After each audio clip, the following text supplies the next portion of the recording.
Can you guess what we're making with these ingredients? We've got some chickpeas there, some salt, spices, cauliflower, apple cider vinegar, onions, a sweet potato, a couple of potatoes, garlic, lemon, carrots. That's turmeric there. I see cashews and coconut and apricot and ginger. Yep, it's a big old pot of beans, Indian style. That's what we're cooking up today on World Peas Kitchen.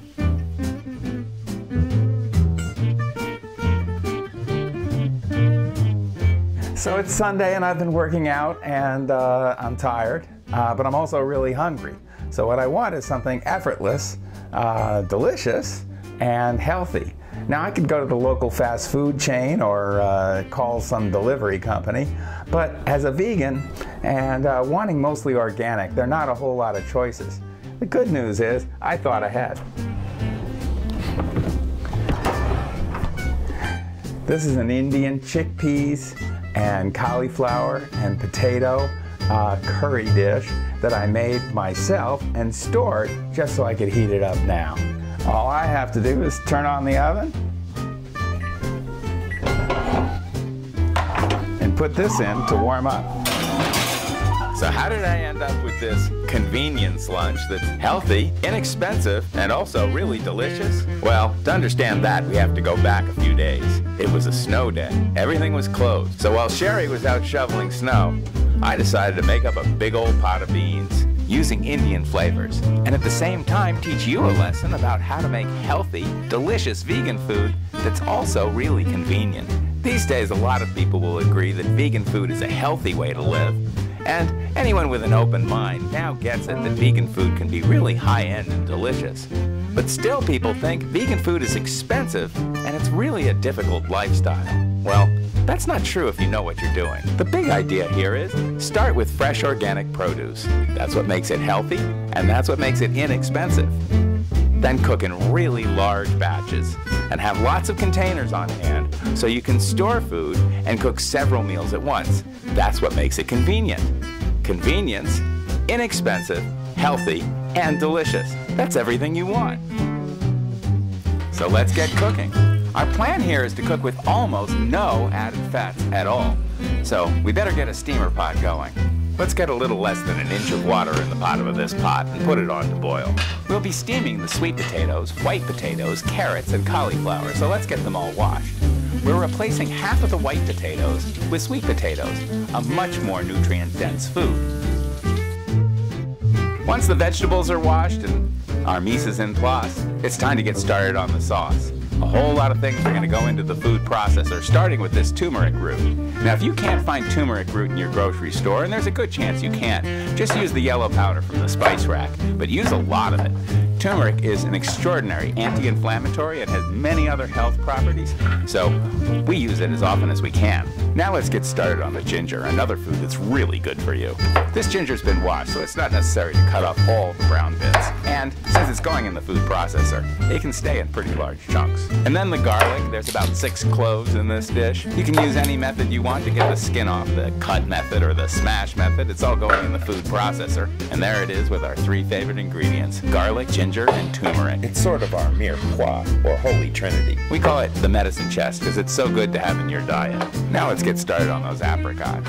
Yeah, just like everyone else, we've got a sweet tooth, and it really brings out the flavors in Asian food like Thai food or Indian. But if you're like, well, just about everybody, you've probably realized there's too much sugar in your diet right now. We've tried to eliminate refined white sugar from our diet altogether, and whenever possible, we get the sweetness from fruit or dried fruit. These apricots are great, or you can use dates, raisins, currants. It's possible to dial down the sugar level in your diet without missing any of the sweetness in life. When you replace those simple white sugars with complex sugars coming from fruit, you're also getting all that healthy fruit fiber that's really good for you. The cashews and coconut are also a bit sweet, and they're the only thing bringing fat to this entire stew. You can make it without them, but they're what makes the sauce so creamy.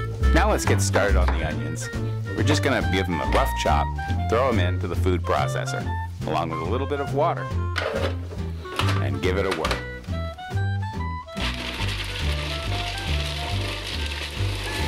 You can add as much water as you want to the food processor at this point to get it working smoothly. It's all going to cook away. We'll be adding lots more water to the stew near the end. Now, let's cut the white potatoes, sweet potatoes, cauliflower, and carrots into even bite-sized pieces. These are all organic. Now some people would say, but doesn't organic cost a few cents more? It doesn't matter. The produce aisle is where you're going to find the best bargains in the grocery store. This is one of the few places where they price food per pound rather than per ounce. And per pound, you're doing a lot better than the meat or fish or even cheese aisle. You're not going to spend a lot of money if you're eating food based mostly on potatoes, sweet potatoes, cauliflower, and carrots. These are some of the best calories per dollar and certainly the best nutrition per dollar foods available in the supermarket.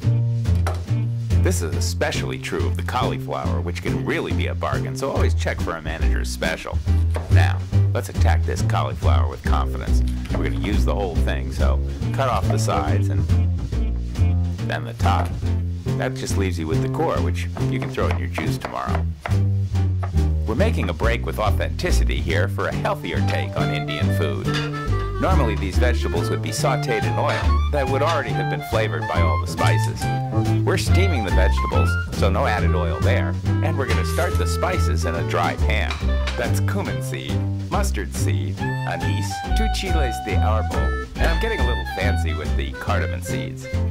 What we're doing here is cooking with Indian flavors, but not using any curry powder or garam masala powder. Instead, using the spices that would go into these combinations.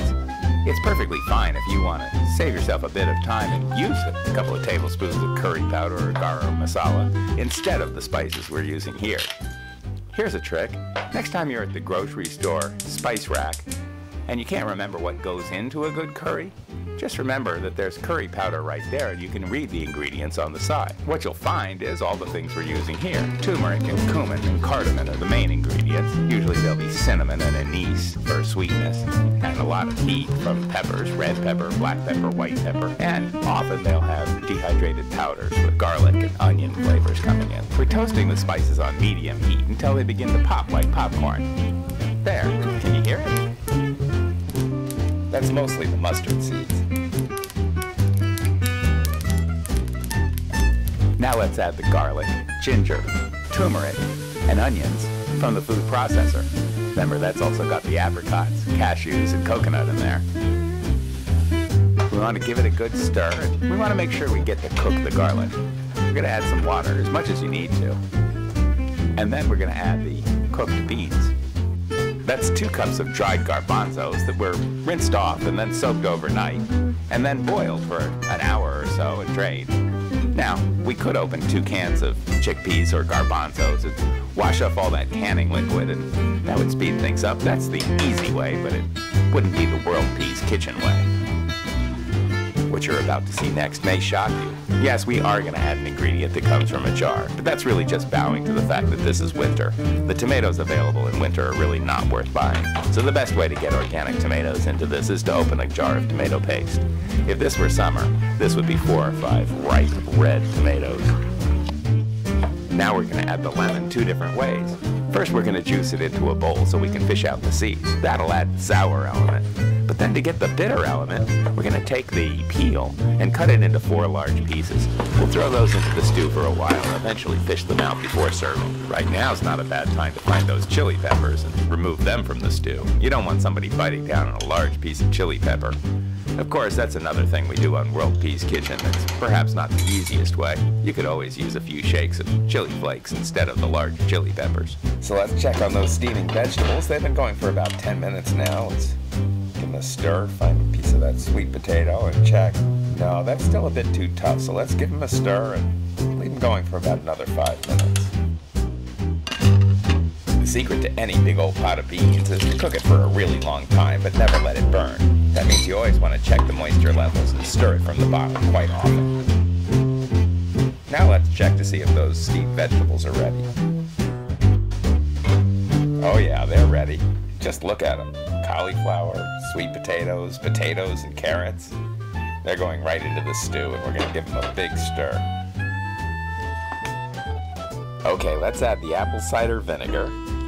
A little more. And then, let's give it a taste and see what else it needs. A little more vinegar, I think, and definitely some salt. Other than that, I think it's about right. Here we could add more sweet if we wanted to, perhaps maple syrup, or definitely more heat with some cayenne pepper or chili flakes. But other than the vinegar and salt, I think this is right where it needs to be. Yep, that's pretty good. So this is pretty much done, but any stew is happy to stew a little longer. Let's fish out those lemon peels and find all 4 of them, and then let's make some rice. Of course, you already know how to make rice. We use the 2 parts water to 1 part rice method. It doesn't matter what containers you use, so we have 2 of these mason jars with rice in them, so that means there's 4 mason jars full of water in this pot that we've brought to a boil. Of course, we could use any kind of organic brown rice, but what fun is that? There's about 9 kinds of rice available in the dry goods section of our grocery, so we get all the organic ones and mix them together. You let the rice boil for 2 or 3 minutes and then reduce the heat as low as you can so the rice simmers. It'll take about 15-20 minutes until all the water is gone and then the rice is done. While the stew is stewing and the rice is simmering, it's a perfect time to chop up the vegetable scraps to go in the compost. All right, let's check the rice. Yeah, the rice is done. So let's get some plates and plate this up. Dinner's ready. But if you've been paying attention, and I'm pretty sure you have, you know we're not done yet. We got a few of these glass containers out and fill them up for future meals. There's probably enough for 2 in the refrigerator for the rest of this week, plus 2 more in the freezer for a couple of weeks from now. That sounds like a cue for a little more time travel. You remember that guy who just wanted an effortless but delicious Sunday lunch? I think about 10 minutes ago he put it in the oven to reheat.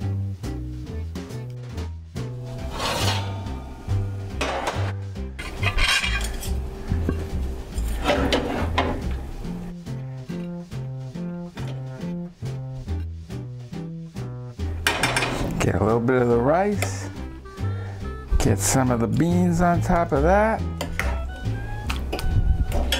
And again, this is not leftovers.